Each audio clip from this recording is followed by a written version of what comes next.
Desde Estevão, que foi a nossa última reflexão, desde Estevão, o primeiro mártir, apedrejado pelos que se antagonizaram, pelos antagonistas, pelos opositores do movimento novo em torno de Jesus, ele foi apedrejado, suas vestes colocadas aos pés de Saulo. Isso é representativo no texto, quase teatral, as vestes depositadas aos pés de Saulo, porque ele, Saulo, inicia uma coordenação funesta, implacável contra os cristãos, a ponto de espalhar, a expressão bíblica é essa, os cristãos que estavam reunidos em Jerusalém foram espalhados por Samaria, Judéia, fugindo da perseguição, ou corriam com as suas famílias e o que podiam juntar, ou morriam. E no meio dessa correria toda acontece a surpresa da graça. É que enquanto eles fogem da perseguição, eles espalham a esperança do reino de Deus e o evangelho de Jesus Cristo por onde eles vão. Eles vão fugindo e espalhando o evangelho de Jesus. É curiosa essa junção, né, de dor e fruto, e frutificação, de sofrimento e produtividade. É a curiosidade da graça de Deus. Quando a gente pensa que menos pode, é quando muitas vezes nós mais podemos. Quando a gente pensa que menos consegue, é às vezes quando a gente faz o melhor, né? E é o que acontece. Filipe vai por um lado evangelizando e outros discípulos, e o evangelho se espalha de maneira controversa. Eles querem acabar com o evangelho de Jesus Cristo e acabam espalhando o evangelho de Jesus Cristo de maneira belíssima. Vamos ler o texto bíblico? Acompanhe comigo, Atos capítulo 1, assim está escrito na Bíblia Sagrada. Esse fato, o martírio de Estevão, desencadeou uma perseguição terrível contra a igreja em Jerusalém. Os cristãos, com exceção dos apóstolos, foram todos dispersos pela Judéia e por Samaria. Alguns homens bons e corajosos sepultaram Estevão, dando a ele um funeral digno. Quase todos choraram naquele dia. Saulo mostrou-se muito cruel, versículo 3, devastando a igreja, invadindo as casas, levando homens e mulheres para a cadeia. Forçados a deixar seus lares, os seguidores de Jesus se tornaram missionários. Onde quer que se refugiassem, começavam a pregar a mensagem.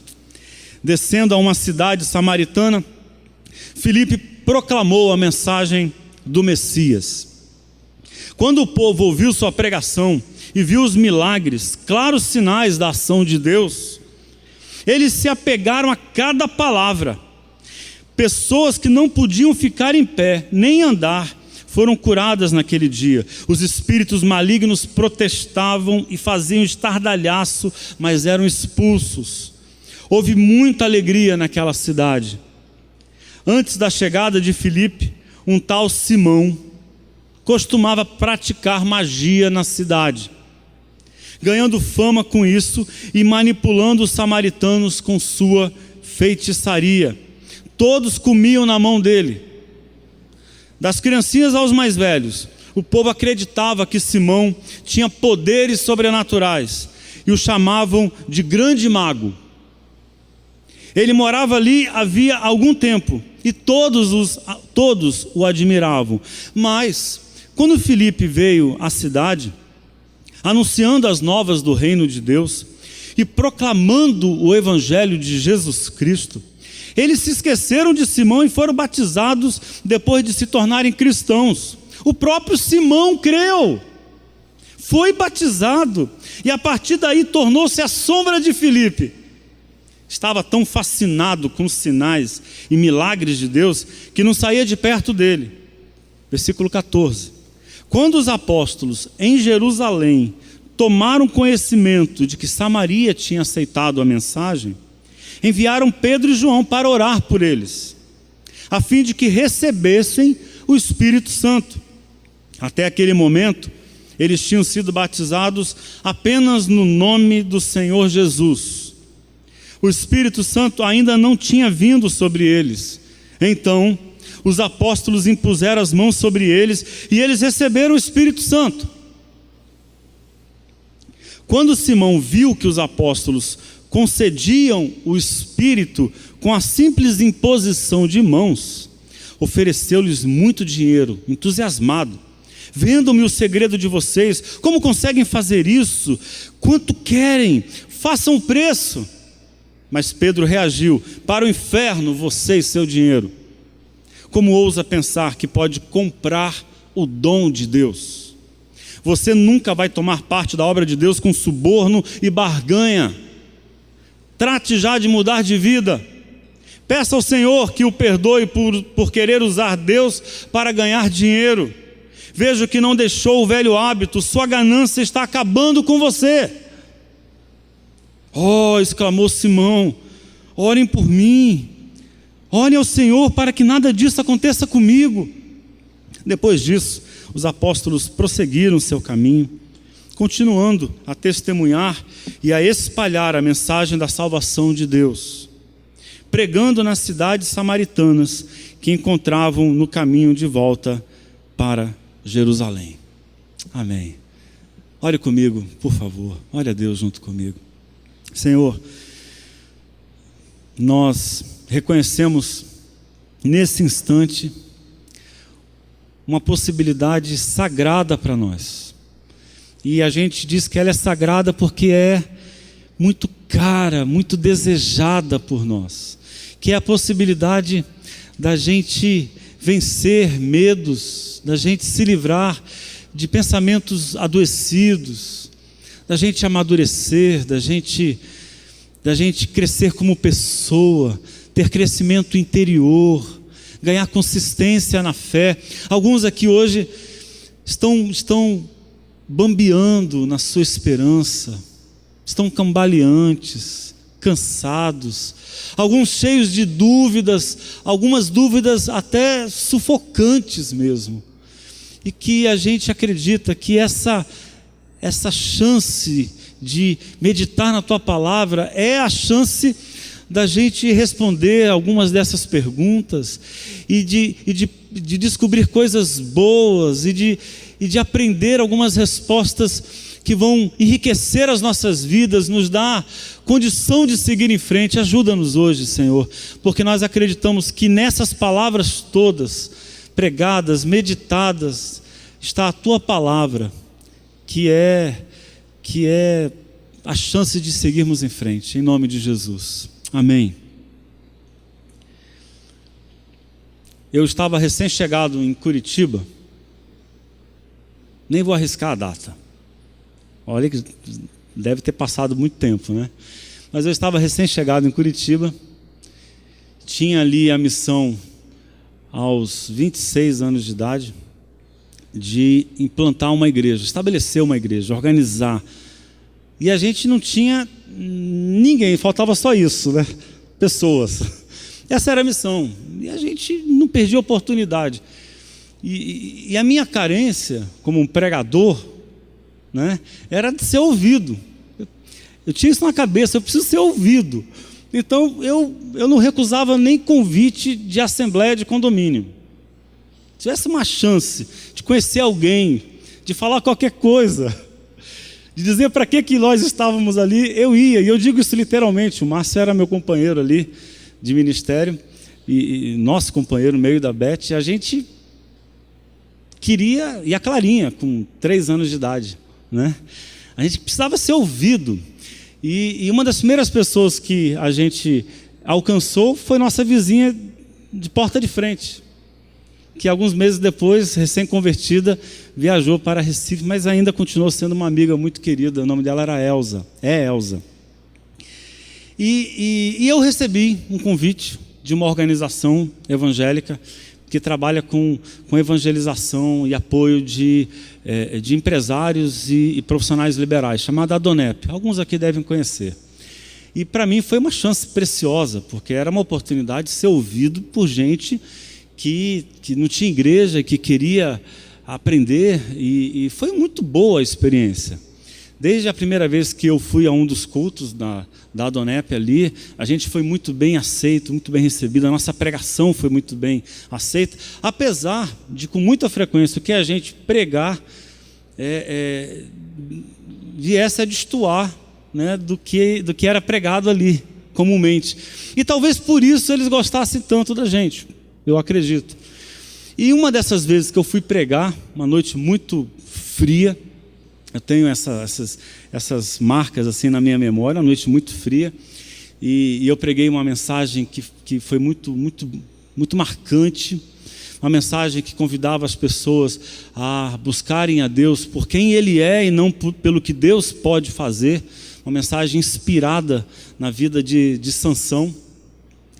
E ao final da pregação, muitas lágrimas, um apelo, muita gente sendo visitada por Deus e desperta por essa vida que não quer usar Deus, mas que quer se descobrir em Deus.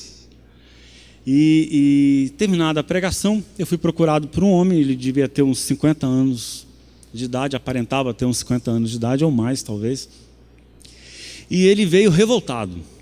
Ele estava revoltado, e ele chegou para mim dizendo assim, sem pena, sem dourar a pílula: olha, eu me converti, tem 1 ano que eu me converti a Jesus, mas vou voltar para o Espiritismo. Eu vou voltar para o Espiritismo. O que foi que aconteceu?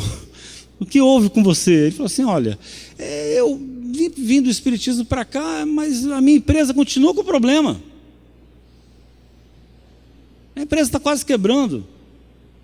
E eu tive agora um acidente.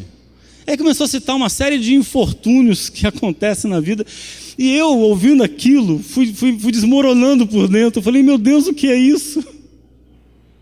Né? Que conversão foi essa? Que Jesus é esse que esse homem quer? Que Deus é esse que ele espera ter? E eu gastei bastante tempo conversando com ele, orando com ele, tentando ajudá-lo a entender o que vinha acontecendo.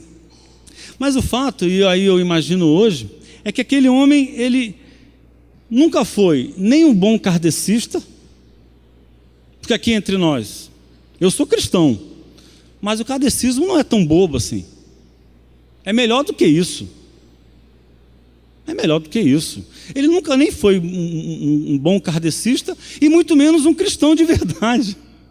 Ele era um idólatra que tinha a roupagem de kardecista numa época e depois assumiu apenas outra roupagem, a roupagem de cristão, um idólatra cristão. E quando eu falo idólatra aqui, idolatria, eu quero tomar o cuidado de dar uma enxugada nesse conceito, nessa palavra ídolo, idolatria. A gente chama de ídolo aquilo que a gente cultua, né? O ídolo no futebol, o ídolo na música, né? O ídolo na literatura, aquilo que a gente admira, a gente chama de um ídolo, aquilo que nos faz fãs, não é? De maneira simples, parece que é isso. Mas idolatria fala de algo que é doentio, né? Parece dizer para nós de algo que nos afasta da realidade. Então, idolatria é uma perda de contato com a realidade. E a gente busca e cultua algo que vai contra a própria vida.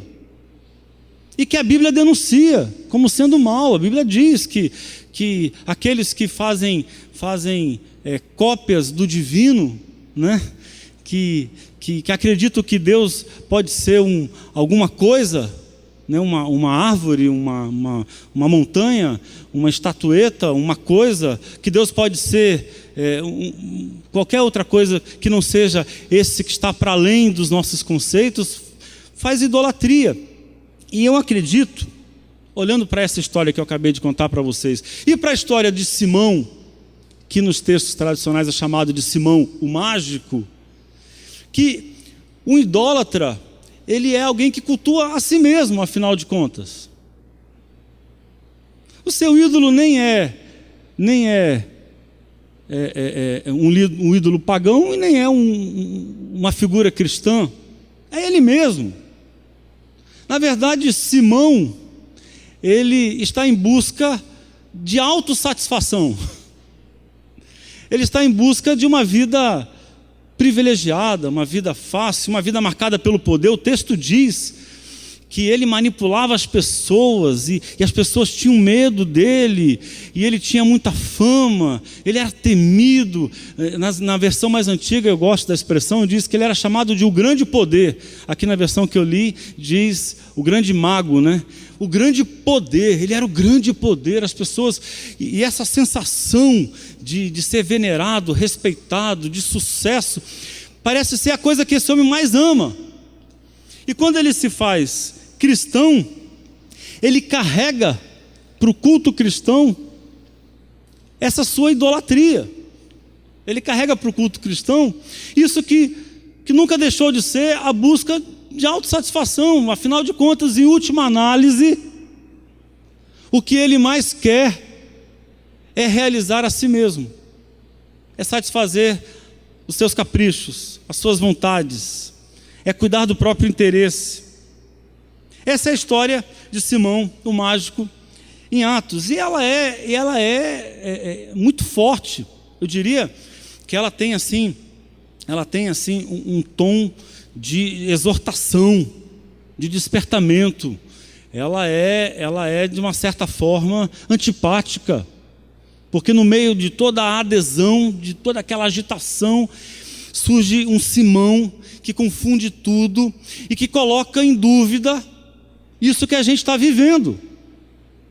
Ora, depois de Simão, o mágico, a gente descobre que pode estar confundindo a nossa fé com algum tipo de magia,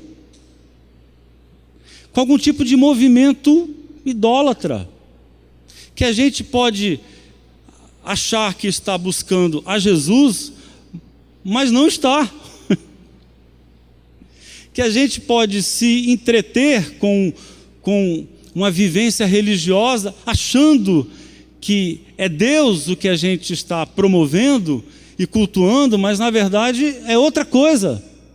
E que nós podemos estar confusos. Depois do sermão, o mágico, nós somos tocados, chamados à atenção. Cuidado do caminho que você pode estar seguindo. Porque pode ser que você espere de Deus o que não tem nada a ver com Deus, que tem a ver com seus caprichos. Pode ser que isso que você está chamando de Deus não passe de um ídolo, e você está descolado da realidade, e você está com uma fé doentia. Olhando para esse texto, fica fácil responder a pergunta negativa: o que você não pode esperar de Deus? Eu diria, primeiro, não espere de Deus qualquer mudança ou vantagem mágica. Não espere de Deus qualquer mudança ou vantagem mágica. Essa é a charada que Pedro mata de cara. Pedro e João vão até aquele povoado, aquela cidade samaritana, porque descobriram que tem muita gente aderindo à fé cristã, há uma empolgação, há um entusiasmo, e eles vão como apóstolos que cuidam, né, do projeto, do movimento, preocupados de que o movimento não vire qualquer maluquice, qualquer agitação sem sentido. E eles vão até aquela comunidade, e eles vão até eles porque eles fazem uma constatação: eles precisam receber o Espírito Santo. E eles começam a orar, impondo as mãos. Quando Simão vê isso, ele delira, ele se empolga. E percebam que não há aqui uma evidente maldade. Ele não se vê um maldoso em nada disso. Parece para ele muito óbvio fazer uma proposta de dinheiro. Muito óbvio, muito simples, é isso mesmo, né? E quando ele faz isso, Pedro imediatamente reage. veja que você não mudou de coração, seu coração continua em amargura, em laços de iniquidade. Você continua a mesma pessoa. E aí a primeira coisa que a gente aprende com esse texto é essa lição. Não se muda de maneira mágica. Ninguém experimenta qualquer tipo de mudança de modo mágico. As mudanças, elas demandam compromisso, demandam escolhas, as mudanças demandam disciplina, as mudanças demandam obediência, as mudanças demandam o nosso desejo, a nossa vontade. Deus é poderoso, Deus é maravilhoso, mas Deus não vai mudar você magicamente. A sua mudança vai depender de como você vai agir com as coisas que Deus está revelando a você. Deus não troca a bênção por nada. É a segunda lição que a gente aprende. Não espere ter com Deus qualquer relação de troca. Pedro está escandalizado com Simão. Você é louco? Você acha que existe uma relação de barganha com o dom de Deus? Que loucura é essa? Eu acho muito significativo esse escândalo, esse escrúpulo de Pedro, muito significativo, porque me parece que esse vai ser o problema desde sempre de todos nós, da fé, até os nossos dias. A grande tentação nossa é essa, é achar que a gente pode trazer Deus para uma relação de troca. Eu faço aqui uma oração mais forte, mais dedicada, então se eu orava 10 minutos, eu vou orar agora meia hora, porque se eu orar mais, eu tenho mais chance de ser abençoado, ou de conseguir a bênção que eu estou procurando. Então se eu orava só meia hora, eu agora vou orar de madrugada. Lembra da história de madrugada, a fila é menor? A brincadeira que tinha, né? Mas que tem um fundo de verdade. Por que de madrugada? Porque de madrugada tem que ter sacrifício. O sujeito acorda no meio da noite, com a cabeça assim meio zoando, para orar. E eu não sou contra você orar de madrugada. Agora, a lógica de achar que se você der para Deus sacrifício, Ele vai te dar alguma outra coisa que você quer, é a lógica da feitiçaria de Simão aqui. É o delírio de Simão. E que Pedro diz: você acha que Deus vai trocar o dom? Você acha que você pode comprar o dom de Deus? Pode fazer barganha com Deus? Que loucura, você perdeu o juízo. Isso não é de Deus. E nós fazemos com frequência. E terceiro, o que a gente não pode esperar de Deus? Olhando para o modo estabanado de Simão. Não espere que Deus trabalhe para que você tenha sucesso e riqueza. Não espere que Deus seja útil à sua ganância. Não espere que Deus sirva à sua vontade de ter prestígio, de ter sucesso, de ter dinheiro. Não espere que Deus participe de um projeto tão raso, tão superficial. O que Deus quer entre nós é muito mais profundo e é muito mais bonito. E Pedro percebe isso. O texto deixa vazar essa imagem para a gente. Você há de concordar comigo. Simão é alguém ganancioso. E ele nem vê maldade nisso. É tão natural aquilo ali para ele. É tão óbvio. O que é que eu ganho com isso? Tá, eu vou para a igreja, como fez aquele homem. Com a história dele eu abri essa nossa reflexão. O que eu ganho com isso? Eu vou para a igreja, e qual vai ser o lucro? Porque é uma descoberta que ele faz rápida. Essa relação de achar que Deus trabalha pelo nosso sucesso, pela nossa riqueza, rapidamente ela vira fonte de lucro. Não é o que está acontecendo hoje entre nós. Aqueles que, em nome de um projeto religioso, do desespero das pessoas de viver bem, de ter sucesso, de ter êxito, de conseguir uma vida próspera, quantas pessoas estão enriquecendo e usando o nome de Deus para isso? Pedro percebe isso e imediatamente ele repele. Deus não faz parte desse movimento. Agora, se essa história de Simão, ela serve para nós como um remédio contra a idolatria, contra essa perda de sentido e de realidade, que faz a gente confundir fé com qualquer outra coisa estranha ao projeto de Deus. Ao mesmo tempo, nessa história, há manifestações graciosas, há manifestações de fé que são belíssimas. Porque enquanto Simão está ali atrapalhado, distorcendo tudo, tem um monte de gente despretensiosa e anônima sendo cheia com o Espírito Santo de Deus, se encontrando com o divino e experimentando um projeto de vida. E aí a pergunta que a gente precisa fazer para essa história, que tem Simão e que tem esse monte de gente que deseja Deus e que abre o coração, é a pergunta que deu o título, o tema para a nossa reflexão. O que esperar de Deus?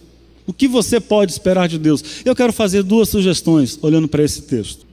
Espere por uma vida que só será cheia de Deus quando for cheia de missão. Tem uma questão aqui que ela é curiosa no texto. Eu não sei se você teve a mesma dúvida, se esse texto provocou em você a mesma questão que provocou em mim. É que o texto descreve, a história descreve uma conversão muito legítima. Filipe chega a esse povoado, começa a falar de Jesus, do jeito que se falou até ali, que a gente acompanhou na história de Atos. Ele anuncia o Cristo que foi morto e que ressuscitou, e que é a resposta de Deus para a nosso anseio por salvação. E um monte de gente começa a aderir à pregação de Filipe. O texto enfatiza isso. O que significa isso? Que eles não apenas acreditam no que Filipe diz, mas eles querem se comprometer com o que Filipe diz. E não apenas, tem manifestações de prodígio entre eles. É um dado importante nessa história, porque tem manifestações sobrenaturais, tem sinais acontecendo de Deus entre eles. E há um terceiro detalhe, que eles estão cheios de alegria. Ora, o que falta para uma igreja que tem tudo isso? O que está faltando para esse pessoal que está cheio de alegria, empolgado, aderindo à fé, acreditando na palavra? Eles são batizados em nome de Jesus. O que está faltando? E o texto nos diz que falta eles receberem o Espírito Santo. O que é isso? É estranho, você não acha estranho? Não fica aí encafifado? Você não fica se perguntando o que é esse Espírito Santo que não é a alegria transbordante no coração?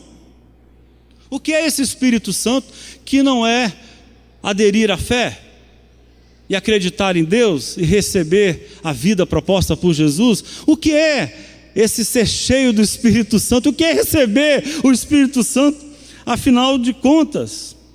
O que é que falta a eles? O que é que ainda não aconteceu? E o texto não nos ajuda muito. Não fica evidente, porque o texto diz, a história diz, que os apóstolos começam a impor as mãos e eles recebem o Espírito Santo. Mas o que foi que aconteceu para eles saberem que eles receberam o Espírito Santo?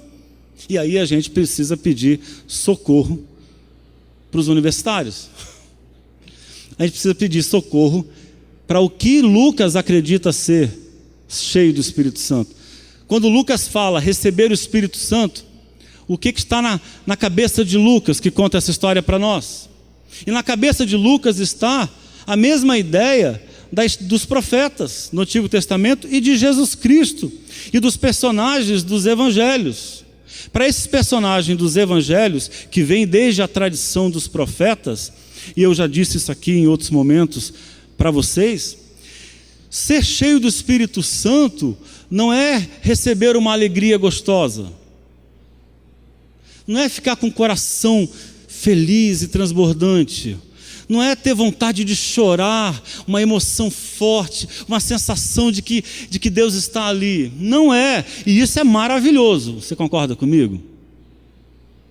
Né? Quando você tem uma experiência no culto com o divino, e isso viram lágrimas nos seus olhos, o seu coração fica tocado, você fica mexido por dentro, e você tem vontade de chorar. Alguns falam em línguas, outros glorificam, tem gente que dobra o joelho, e você diz: olha, Deus me abençoou, eu fui visitado por Deus. Isso é maravilhoso. É muito bom experimentar, ter essas experiências, mas não é disso que Lucas está falando quando fala receber o Espírito. Porque para o profeta, receber o Espírito não é ficar feliz, é ter uma missão. E o resto é conversa para boi dormir, amigo. É maravilhoso vir para o culto e ficar feliz, mas ser cheio de Deus significa vir para o culto e ganhar uma missão de vida. O resto é história de carochinha. É maravilhoso vir para a adoração, que canções, que graça, que unção do nosso ministério de louvor hoje. A gente fica feliz, é bom, alimenta a fé, a alma, renova a nossa memória. O pastor Márcio disse no início do culto, refresca a memória, a gente é edificado. Mas ser cheio do Espírito Santo é muito mais do que vir para a igreja, ter um sentimento gostosinho e voltar para casa. Ser cheio do Espírito Santo é descobrir-se com um projeto de vida que a gente chama de missão. Era assim que os profetas, quando tinham uma missão dada por Deus para anunciar uma mensagem, eram descritos como cheios do Espírito Santo. A palavra profeta, inclusive, ela é, no original grego e hebraico, ela tem o sentido de inspirado, soprado. Eu já disse para vocês uma vez, André Choraqui traduz assim, quando ele traduz a Bíblia Sagrada, ele traduz profeta. Quando você vai ler profeta, ele diz inspirado. E o inspirado chamado João Batista, o inspirado Elias, porque recebeu o sopro de Deus, o ânimo de Deus, a alma de Deus. E eu queria dizer para vocês que a alma de Deus é missionária. O Deus da Bíblia não vive para si. O Deus da Bíblia é amor, e Ele vive para mim e para você, Ele vive para a humanidade, Ele vive para o outro. O Deus da Bíblia não vive cercado e trancafiado e reservado e isolado no mundo glorioso. O Deus da Bíblia, Ele deixa tudo isso e vem até nós para nos salvar. A alma de Deus é missionária, e receber a alma de Deus, o Espírito de Deus, é receber missão. É disso que estão falando os apóstolos. Eles já sabem, os apóstolos já sabem de uma lição que a gente se esquece com muita facilidade, que de nada adianta a gente ficar feliz da vida com a fé em Jesus, de nada adianta a gente vir para o culto e se empolgar com as coisas que a gente experimenta no louvor ou na pregação da palavra, se nós não nos descobrirmos gente com missão. E missão, anote aí, missão é um movimento sagrado de não se bastar em si mesmo. É o contrário de Simão o mágico. Simão quer o poder na mão dele, mas o Espírito de Deus coloca a nossa mão a serviço do outro. Simão quer glória, fama e sucesso. O que é que Deus vai me dar? Mas gente cheia do Espírito Santo descobre que o melhor da vida é ser uma oferta para o outro, é ter algo a fazer por alguém, é deslocamento de si na direção do outro. Então, entenda, missão não é sair do Brasil e ir para a África, também, uma das mais lindas missões, ou ir para a Ásia, ou ir para entre os índios, ou ir para as comunidades dos grandes centros urbanos carentes de ajuda. Missão é sentir-se disposto para o outro, é perceber que não dá para seguir em frente, que a vida fica vazia de Deus se a gente não abençoa alguém. Deixar de fazer algo por alguém torna a vida oca, superficial, leviana, sem peso, sem gravidade, sem graça, sem intensidade. Ser cheio do Espírito Santo é descobrir a gravidade da graça, e a gravidade da graça é a vida a serviço do outro. É vontade de servir alguém, de ajudar alguém, de avisar para alguém que está desesperado de que há esperança em Deus, de estender a mão para aquele que está desanimado e o colocá-lo de pé, de cuidar daquele que está doente, de abençoar aquele que precisa de socorro. É ser cheio do Espírito Santo. Missão, repito, é se sentir vazio de Deus e de valor, se sua única tarefa for a própria satisfação. É perceber no ambiente, e eu tenho tido essa experiência algumas vezes, irmãos, é perceber no ambiente religioso que aquilo ali não passa de idolatria, que tem muita gente empolgada, que tem muita gente fazendo festa, tem muita gente vivendo aquela experiência com frenesi, que é um ambiente frenético, mas é um ambiente de autorrealização, de autossatisfação, um bando de egoístazinho religioso, delirando, querendo um Deus para satisfazer os seus próprios caprichos. Isso não é cristianismo, isso não é o reino de Deus, e não é uma vida cheia do Espírito Santo. Uma vida cheia do Espírito Santo é uma vida colocada na direção do outro, é ganhar missão, é isso. Segundo, e finalmente, o que você pode esperar de Deus? Olhando para essa história, depois do desmantelo de Simão, e da gente descobrir o que não pode esperar de Deus, o que a gente pode esperar de Deus? Segundo, você começa a se aproximar de Deus quando acredita mais em recomeços do que se encanta com religião.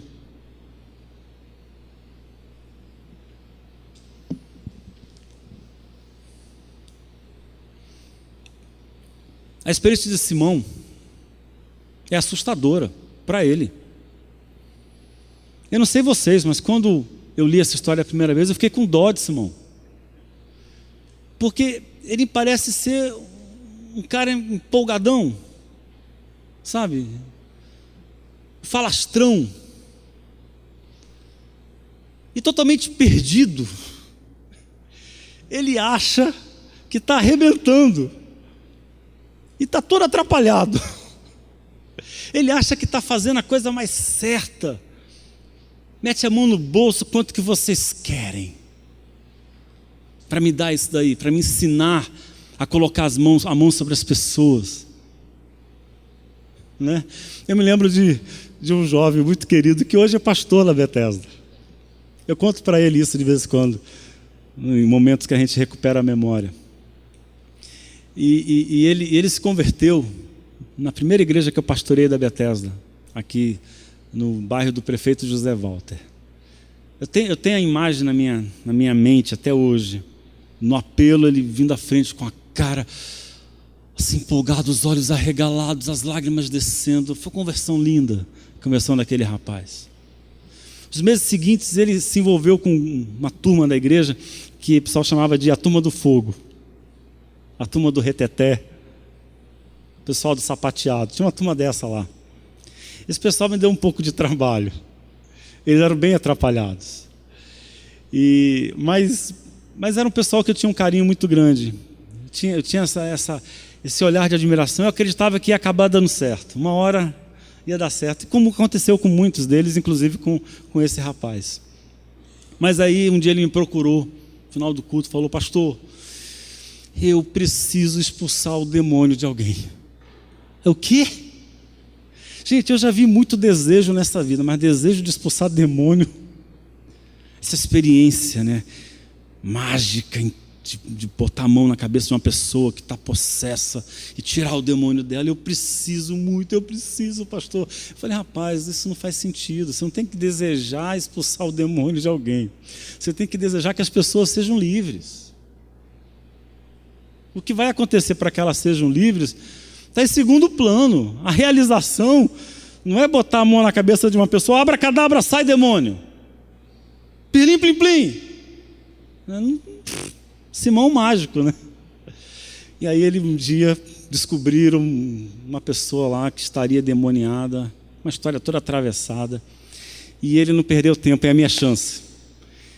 E tomou uma peia lá, e foi uma frustração, e o demônio não saiu, o demônio não era demônio, a figura era uma figura polêmica, e foi um fracasso, foi um fiasco. Ele me procurou, pastor, deu tudo errado na minha vida, eu não sei se Deus tem um chamado para mim. Eu falei, ora, cara, pelo amor de Deus, você está querendo reduzir o chamado de Deus na sua vida a essa experiência de expulsar, eu já te falei, não é nada disso. E ele se encontrou, se acertou, é uma pessoa linda, um homem de Deus maravilhoso, pastor de uma das nossas igrejas Bethesda hoje.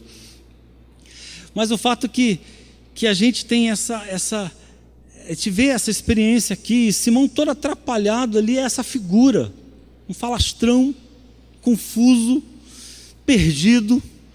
Ele acha que está com tudo, mas não está com nada.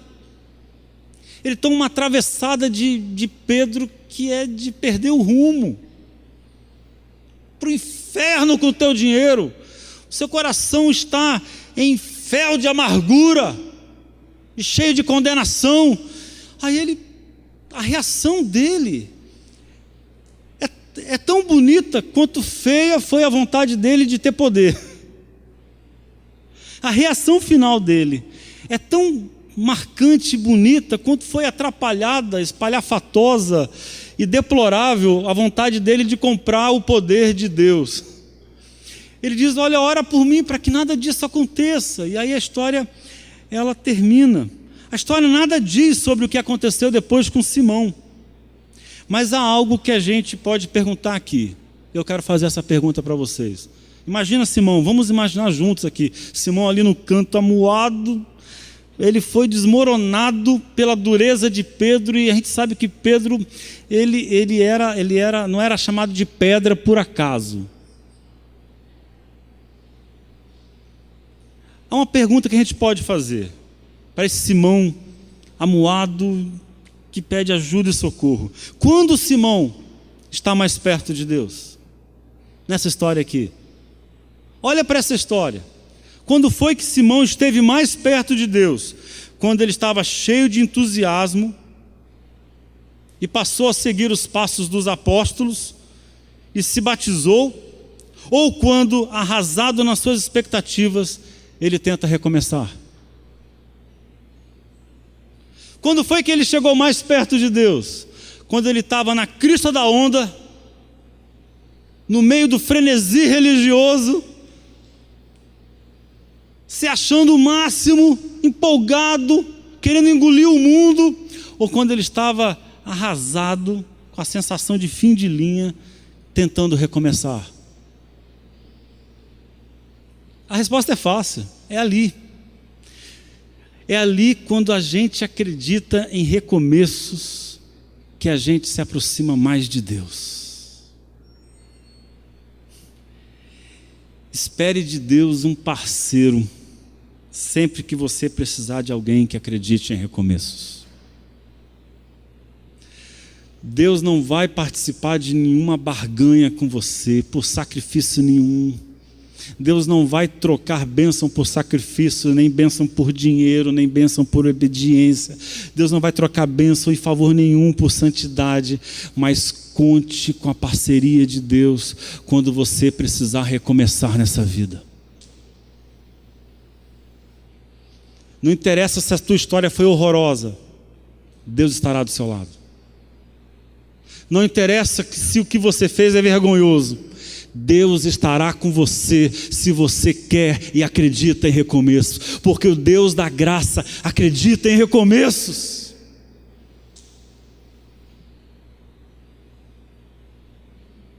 Esqueça o frenesi religioso. Esqueça. É empolgante participar de um ambiente frenético, empolgado. É bom, não é ruim. Mas não é isso. O encontro com Deus acontece quando desistimos do projeto egoísta de vida e tentamos recomeçar. Aí o nosso coração está escancarado. E eu acredito que essa é a hora da plenitude do Espírito de Deus na sua vida. Deus encherá você e você terá uma missão, um projeto de vida. É nesse instante que eu e você chegamos mais perto de Deus, quando nós precisamos e acreditamos em recomeços. Eu gostaria de orar com você agora.